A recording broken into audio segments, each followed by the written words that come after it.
ಮಗು ಯೂರಿನ್ ಮಾಡಬೇಕಾದ್ರೆ ತುಂಬ ಅಳ್ತಾ ಇರತ್ತೆ, ಯೂರಿನ್ ಮಾಡೋಕ್ಕೆ ಮುಂಚೆ ಅಳತ್ತೆ, ಯೂರಿನ್ ಮಾಡ್ತಾ ಇರಬೇಕಾದ್ರೆ ಅಳತ್ತೆ. ಯಾಕೆ ಡಾಕ್ಟರ್, ಮತ್ತೆ ಅದಕ್ಕೆ ಏನು ಮಾಡಬೇಕು?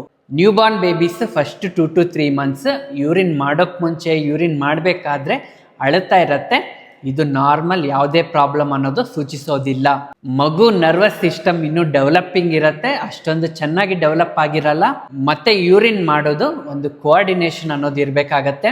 ಯೂರಿನ್ ಮಗು ಬ್ಲಾಡರ್ ಅಲ್ಲಿ ಸ್ಟೋರ್ ಆದಾಗ ಬ್ಲಾಡರ್ ಅನ್ನೋದು ಪ್ರೆಷರ್ ಕೊಡುತ್ತೆ, ಕಾಂಟ್ರಾಕ್ಷನ್ ಆಗುತ್ತೆ.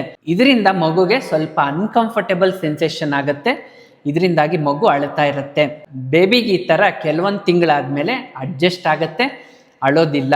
ಯಾವಾಗ ನೀವು ಪೀಡಿಯಾಟ್ರಿಷಿಯನ್ನ ಮೀಟ್ ಮಾಡಬೇಕು ಅಂತ ಅಂದರೆ, ಮಗುಗೆ ಏನಾದರೂ ಫೀವರ್ ಬರ್ತಾ ಇದೆ, ಮಗು ಸುಸ್ತಾಗಿದೆ, ಮಗು ಹಾಲು ಕುಡಿತಾ ಇಲ್ಲ, ಮಗು ಯೂರಿನ್ ಮಾಡಿದ ಮೇಲೇನು ತುಂಬ ಹೊತ್ತು ಅಳ್ತಾನೆ ಇದೆ, ಮಗು ಯೂರಿನ್ ಅನ್ನೋದು ಸ್ಟ್ರೀಮ್ ಆಗಿ ಈ ಥರ ಮಾಡ್ತಾ ಇಲ್ಲ, ಮಗು ಏನಾದರೂ ಡ್ರಾಪ್ಸ್ ಥರ ಮಾಡ್ತಾ ಇದೆ, ಯೂರಿನ್ ಮಾಡೋ ಜಾಗದಲ್ಲಿ ಏನಾದರೂ ರೆಡ್ ಆಗಿದೆ, ಸ್ವೆಲ್ಲಿಂಗ್ ಇದೆ, ಅಲ್ಲೇನಾದರೂ ರ್ಯಾಷಸ್ ಆಗಿದೆ, ಊತ ಬಂದಿದೆ ಅಂತಂದರೆ ನೀವು ಪೀಡಿಯಾಟ್ರಿಷಿಯನ್ನ ಮೀಟ್ ಮಾಡಬೇಕಾಗತ್ತೆ. ನಿಮಗೆ ಪೀಡಿಯಾಟ್ರಿಷಿಯನ್ ಎಕ್ಸಾಮಿನೇಷನ್ ಮಾಡಿ ಯೂರಿನ್ ಟೆಸ್ಟ್ ಮಾಡಕ್ಕೆ ಹೇಳ್ಬೋದು. ಯೂರಿನ್ ಟೆಸ್ಟ್ ನಾರ್ಮಲ್ ಇದೆ ಅಂತಂದರೆ ಯಾವುದೇ ಚಿಂತೆ ಬೇಡ.